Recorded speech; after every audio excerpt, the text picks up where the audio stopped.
ಮಲಗಿಲ್ಲ, ನಿದ್ದೆ ಮಾಡಿಲ್ಲ, ನಡೀರಪ್ಪ.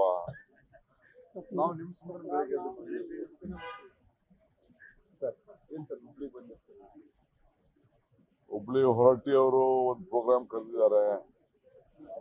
ಅದಾದ್ಮೇಲೆ ಗದಗ್ಗೆ ಒಂದು ಕಾರ್ಯಕ್ರಮಕ್ಕೆ ಹೋಗ್ತೀವಿ.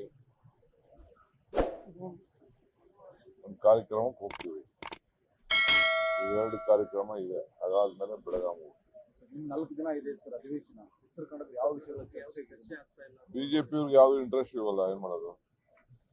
ಬಿಜೆಪಿ ಅವ್ರಿಗೆ ಇಂಟ್ರೆಸ್ಟ್ ಇದ್ದಿದ್ದು ನಮ್ಗೆ ಕಲ್ಲು ಹೊಡೆದು ಕೈ ಹೊಡೆದು ಆಯ್ತು ಅಂತ ಅವ್ರೇನೋ ಒಂದು ಅವ್ರಿಗೆ ರಾಜಕಾರಣ ಬಿಟ್ರೆ ಬೇರೆ ಯಾವ್ದು ಇಂಟ್ರೆಸ್ಟ್ ಇಲ್ಲ.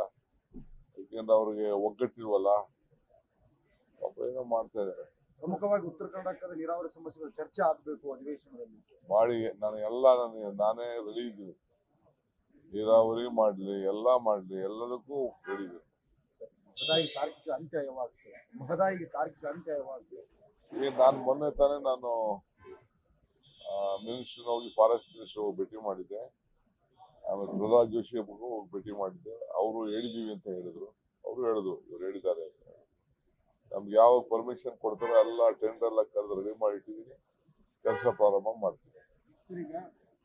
ಜಗದೀಶ್ ಶೆಟ್ಟರ್ ಮತ್ತು ಪ್ರಹ್ಲಾದ್ ಜೋಶಿ ಇಬ್ರು ಜವಾಬ್ದಾರಿ ತೆಗೆದುಕೊಂಡು ಫಸ್ಟು, ಯಾಕೆಂದ್ರೆ ಸೆಲೆಬ್ರೇಷನ್ ಮಾಡಿದವರು ಅವರು, ನಾವು ಕೆಲಸ ಮಾಡೋರು ನಾವು. ಅವರು ಒಂದು ಸಣ್ಣ ಫಾರೆಸ್ಟ್ ಪರ್ಮಿಷನ್ ಸಿಗ್ತದೆ ಅನ್ನೋ ಕಾನ್ಫಿಡೆನ್ಸ್ ಕಾಣ್ತಾ ಇದೆ. ಸರಿ ಸರಿ. ವಿಧಾನಸೌಧದಲ್ಲಿ ಕೋವಿಡ್ ಎಫ್ಐಆರ್ ಆಗಿದೆ. ಅದರಲ್ಲಿ ಕೂಡ ಯಾರ ಹೆಸರಿಲ್ಲ, ಕೇವಲ ರಾಜಕಾರಣಿಗಳು ಅಧಿಕಾರಿಗಳು ಮಾತ್ರ ಮೆನ್ಷನ್ ಮಾಡ್ತಾರೆ. ಬಿಜೆಪಿ ಮೇಲೆ ತಮ್ಮ ಸರ್ಕಾರ ಗಂಭೀರ ಆರೋಪ ಮಾಡಿದೆ. ನಾವ್ ಯಾರೋ ಬಿಜೆಪಿ ಅವ್ರ ಮೇಲೆ ಹೇಳೋಲ್ರಿ. ಅವ್ರು ಕುನ್ನವ್ರು ರಿಪೋರ್ಟ್ ಕೊಟ್ಟಿದ್ದಾರೆ, ಅದ್ರ ಮೇಲೆ ಅವ್ರು ಕೊಟ್ಟಿದ್ದಾರೆ. ನಾವೇನು ಅದನ್ನ ಮಾಡಬೇಕಾಗಿಲ್ಲ. On the recommendation of some report FIR ಹಾಕಿದ್ದಾರೆ. ನೋಡೋಣ ಅವ್ರೇನೋ ಮಾಡ್ತಾರೆ. ಲೇಟೆಸ್ಟ್ ಹಾಗೂ ಇಂಟ್ರೆಸ್ಟಿಂಗ್ ಸುದ್ದಿಗಳಿಗಾಗಿ ಬಾಸ್ ಟಿವಿ ಕನ್ನಡ ಚಾನೆಲ್ನ ಸಬ್ಸ್ಕ್ರೈಬ್ ಮಾಡಿ. ಹಾಗೆಯೇ ಬೆಲ್ ಐಕಾನ್ ಪ್ರೆಸ್ ಮಾಡಿ.